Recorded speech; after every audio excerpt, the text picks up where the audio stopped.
함께 말씀을 보도록 하겠습니다. 말씀은 사도행전 10장 34절에서 48절까지 말씀입니다. 사도행전 10장 34절에서 48절까지 말씀입니다.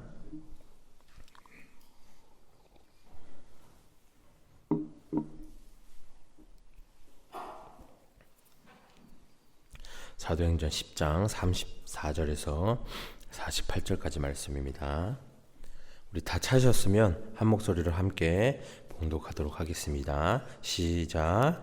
베드로가 입을 열어 말하되 내가 참으로 하나님은 사람의 외모를 보지 아니하시고 각 나라 중 하나님을 경외하며 의를 행하는 사람은 다 받으시는 줄 깨달았도다.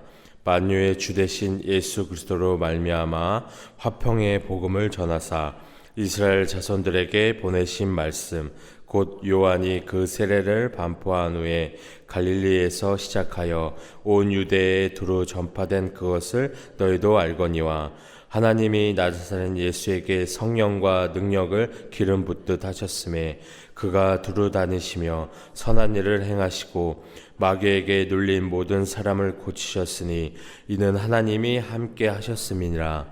우리는 유대인의 땅과 예루살렘에서 그가 행하신 모든 일의 증인이라.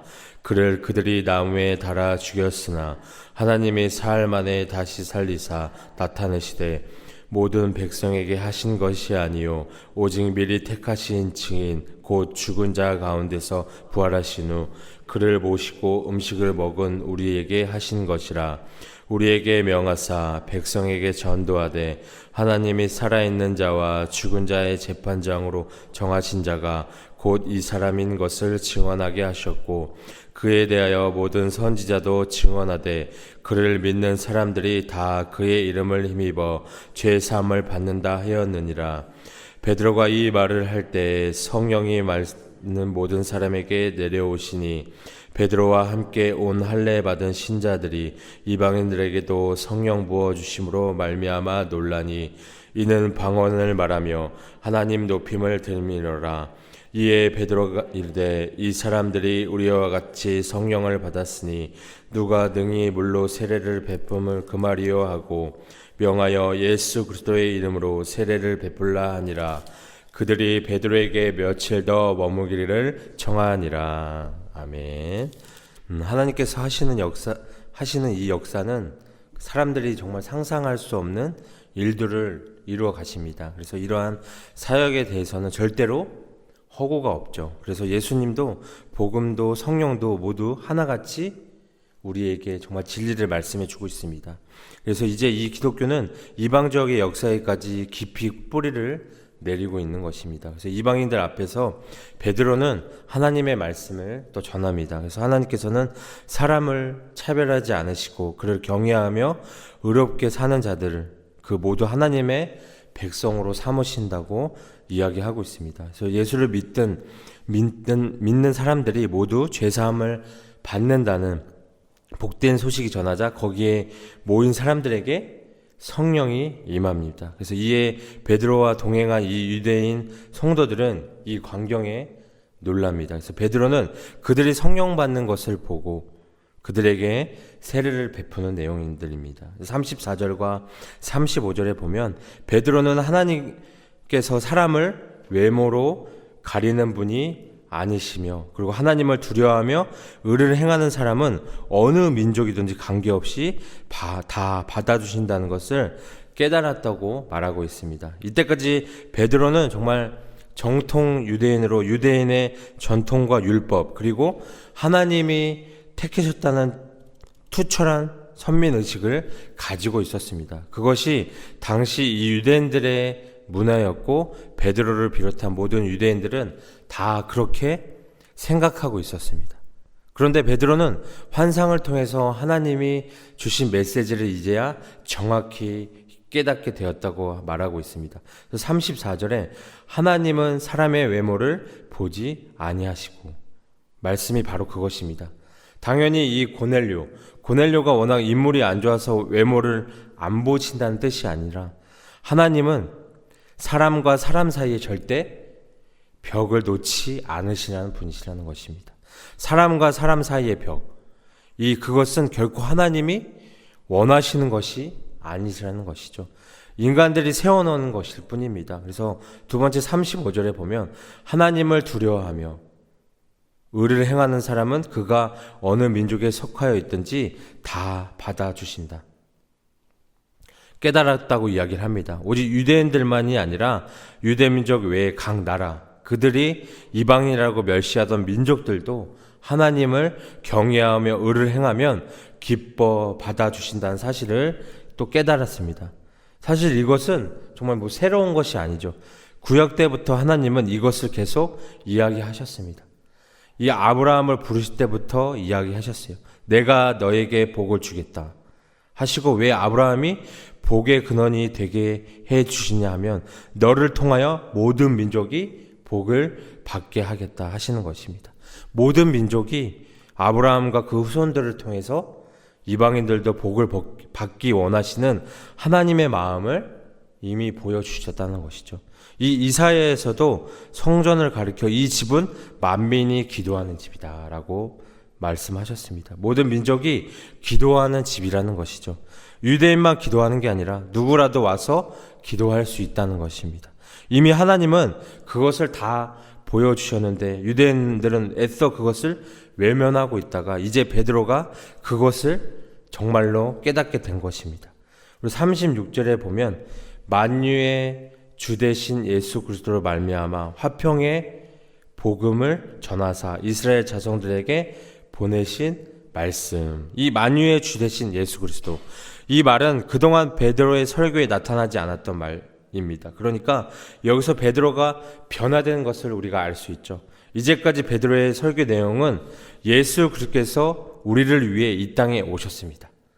선지자로부터 예언된 그 예수 그리스도가 오셨습니다. 그 예수 그리스도는 우리를 위해 고난을 받으셨습니다. 우리가 그를 못 박아 죽였습니다. 그러나 예수 그리스도는 사망 권세를 이기고 부활하셨고 다시 오실 것을 우리에게 약속해 주셨습니다.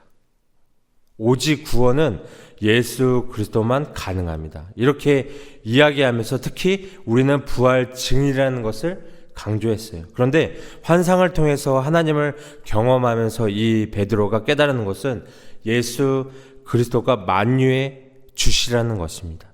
만민의 주이시라는 것입니다.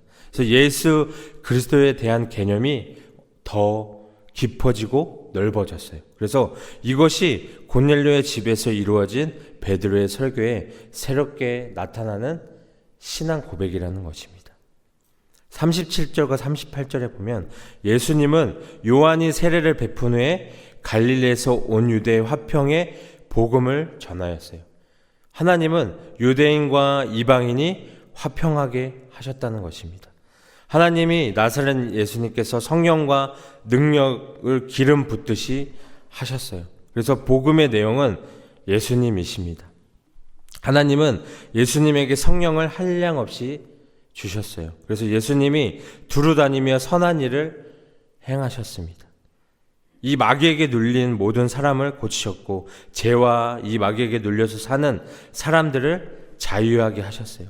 사망에서 자유하게 하셨다는 것입니다. 하나님이 성령으로 예수님과 함께 하셔서 예수님을 통해 일하셨다는 것입니다. 우리가 주님을 믿고 함께하면 우리를 구속하는 여러 가지에서 자유를 얻을 수 있다는 것입니다. 우리를 정말 짓누르고 있는 것에서 우리가 자유하게 되고 가벼워진다는 것을 또 말씀해 주고 계십니다. 39절에 또 말씀을 보시면 우리는 유대인의 땅과 예루살렘에서 그가 행하신 모든 일에 증인이라 그들이 나무에 달아 죽였으나. 베드로는 예수님께서 유대인의 땅과 예루살렘에서 그가 행하신 모든 일에 증인이라는 것이죠. 베드로는 예수 그리스도의 복음을 또 전해요. 사람들은 하나님의 아들, 이 예수님의 십자가의 나무에 달아 죽였습니다. 예수님은 우리 죄를 위해서 죽으셨어요. 하나님이 정말 이 인간에게 매맞고 조롱받으시고 십자가에 못 박혀 돌아가신 예수님, 참으로 놀라운 일이죠. 우리는 이를 통해 죄사함을 받고 치료를 받고 축복을 또 받게 되었다는 것이에요. 이 십자가를 통해서 우리는 죄에서 자유를 얻고 점점 거룩하게 살아갈 수 있게 되었다는 것입니다. 우리 40절과 42절까지의 말씀에 보면 하나님께서는 이 예수님의 부활을 모든 사람들이 목격하도록 허락하지 않으시고 증인으로 택함받은 자들만 목격하게 하시는 특권을 주셨다는 것이에요. 누가 그들이 경험한 이 예수님의 부활의 확신함을 그를 모시고 음식을 먹은 우리라고 말로 표현합니다. 이 부활하신 후 예수는 사도들에게 이 부활을 전하라 명령하셨고 그 부활의 메시지는 예수 그리스도가 산 자나 죽은 자나 모든 사람의 재판관이 될 것이라는 사실도 포함하고 있습니다. 베드로는 예수님의 죽음에 대해 우리는 유대인의 땅과 예루살렘에서 그가 행하신 모든 일의 증인이라 그들이 나무에 달아 죽였으니 하나님이 사흘 만에 다시 살리사 나타내시되 모든 백성에게 하신 것이 아니고 오직 미리 택하신 증인 곧 죽은 자 가운데서 부활하신 후 그를 모시고 음식을 먹은 우리에게 하신 것이라고 말씀하고 있습니다. 죽은 자 가운데서 살아나신 예수님께서 부여하신 것은 재판 권한입니다. 예수님께서 영접한 자와 영접지 않은 자를 심판하실 것이라는 말씀입니다. 43절에 보면 그에 대해 모든 선지자도 증언하되 그를 믿는 사람이 다 그의 이름을 힘입어 죄사함을 받는다 하였느니라. 그러나 하나님은 심판 전에 이 죄사함의 길을 열어놓으셨어요. 우리의 죄를 인하여 피 흘리신 어린 양 대신 그리스도를 힘입어서 우리는 죄사함을 받을 수 있습니다. 재판장이신 그리스도께서 우리의 죄를 대신 담당하시고 우리에게 무죄를 또 선고해 주신다는 것이에요. 베드로는 이 고넬료와 같은 이방인들이 회개하고 예수님의 피를 믿음으로 제사함을 받기를 원했습니다. 우리가 회개하고 제사함을 받으면 우리는 성령을 또 받고 심판에 이르지 않는다는 것입니다. 이것이 정말 참으로 놀라운 구원의 길이라는 것입니다. 44절에서 46절에 보시면 말씀을 듣고 있을 때 그 자리에 성령님이 이방인들에게 부어졌습니다. 이 할례받지 않는 이방인들에게 성령이 주어지는 것을 보고 베드로와 유대인들은 깜짝 놀랐습니다. 왜냐하면 지금까지 성령님은 오직 유대인들에게 임하시는 분으로 알고 있었기 때문이에요.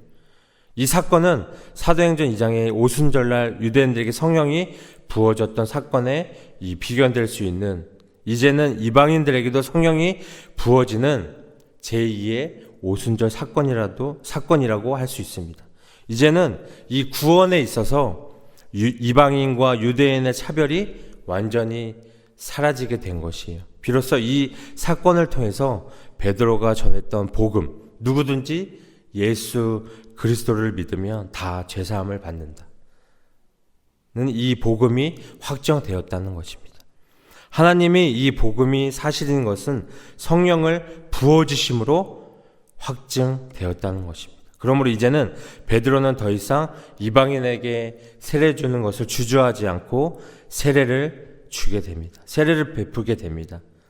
그래서 이방인이나 유대인이나 상관없이 예수 그리스도를 믿는 자들에겐 다 구원이 주어진다는 이 사실을 깨닫게 하기 위해 하나님은 얼마나 애쓰셨는지 또 얼마나 치밀하게 일하셨는지 우리는 기억해야 한다는 것입니다. 하나님의 진리를 깨닫기 위해서 먼저 이 사도 중에 리더였던 베드로에게 환상 가운데 동물들을 보여주시고 또 고넬료 이방인에게 고넬료를 택하시고 그에게 환상 가운데 음성을 들려주시고 이 두 사람이 만나게 하시고 그리고 복음을 듣게 하시고 성령이 부어지게 하심으로 이제는 이 유대인들이 부인할 수 없게 하나님이 이 이방인들에게도 동일한 조건으로 성령을 주시고 구원을 주신다는 사실을 확증하셨다는 것입니다. 하나님은 모든 민족을 구원하기를 원하세요. 이것은 하나님이 명확한 의지이고 계획이라는 것입니다. 그러므로 너희는 가서 모든 민족으로 제자를 삼고 아버지와 아들과 성령의 이름으로 세례를 주라고 말씀하고 있습니다. 마지막 47절과 48절에 보면 베드로는 하나님께서 이방인에게 성령을 주신 것을 보고 놀랐습니다. 그는 하나님이 먼저 성령의 세례를 주었는데 우리가 물로 세례를 주지 않을 수 없다고 했습니다. 베드로는 성령의 역사를 따라갔습니다. 베드로는 그들에게 예수님의 이름으로 물 세례를 베풀었습니다. 하나님이 이방인 전도를 먼저 하시고 다음에 베드로가 따라가는 것을 우리가 알 수 있습니다. 그래서 이들은 성령을 받음으로 정말 실제적으로 천국의 시민이 되었고 세례를 받음으로 이 외적인 교회의 신자들이 되었던 것이에요. 그들이 이 베드로에게 며칠 더 머물기를 청했어요. 베드로는 그들과 머물며 생전에 예수님이 하신 말씀과 행하신 행적을 증거하였습니다. 그들은 베드로가 전한 이 마가복음서를 하나를 공부하였습니다. 그리고 고넬료가 로마에 가서 로마의 교회를 세웠다고 합니다. 그래서 고넬료는 이 로마 교회의 기초를 놓았다는 것입니다. 하나님이 고넬료의 경건을 인정하시고 기억하신다는 것입니다. 이것이 고넬료의 경건이라는 것입니다. 우리는 원래 이 고넬료와 같은 이방인입니다. 율법도 없고 성전도 희생제사도 없고 우상을 숭배하고 정말 미신과 이교를 믿는 민족들이었습니다. 우리는 이 고넬료와 같이 구원받을 만한 율법의 자격이나 조건을 가지지 못한 이방 민족 중에 하나였습니다. 그러나 하나님께서 이 예수 그리스도의 십자가로 이 가로막혀 있던 율법의 장벽을 허무셨다는 것입니다. 그리고 사망의 그늘에 있는 우리에게 예수 그리스도의 복음을 베푸셔서 당신의 백성이 되게 하셨다는 것입니다. 그래서 이제 와서 우리는 예수 그리스도께서 십자가로 허문 장벽을 다시 이렇게 세우려고 하면 안 됩니다. 장벽을 세운다는 것은 이 예수 그리스도의 복음 외에 다른 것을 자랑하게 된다는 것이에요. 그래서 우리는 이 유대인들처럼 몸에 할례를 행하고 정결한 옷을 입고 정결한 음식을 먹으며 그런 식으로 하지 않습니다. 그러나 우리는 다른 방식으로 장벽을 세우고 있지 않습니까? 이 예수 그리스도의 복음 외에 우리는 내세울 것도 자랑할 것도 없는 이방인임을 기억해야 한다는 것입니다. 그 이방인이었던 우리를 오직 예수 그리스도의 복음으로 구속하셔서 우리가 자녀되게 하셨다는 것입니다. 이 말씀에서 정말 우리가 장벽을 세우지 말고 정말 우리가 장벽을 허물고 주님의 말씀을 우리가 의지하며 오늘 이 말씀을 통해서 함께 나아가셨으면 좋겠습니다. 그래서 그 복음으로 우리가 만든 장벽을 허무는 우리 여러분들이 되셨으면 좋겠습니다. 오직 예수 그리스도만 바라보며 우리가 누구 이렇게 구별하는 것이 아니라 오직 예수 그리스도만 바라보며 모두 하나가 되어서 함께 주님의 말씀으로 의지하며 나아갈 수 있는 우리 여러분들이 되기를 오늘 이 시간 소망합니다.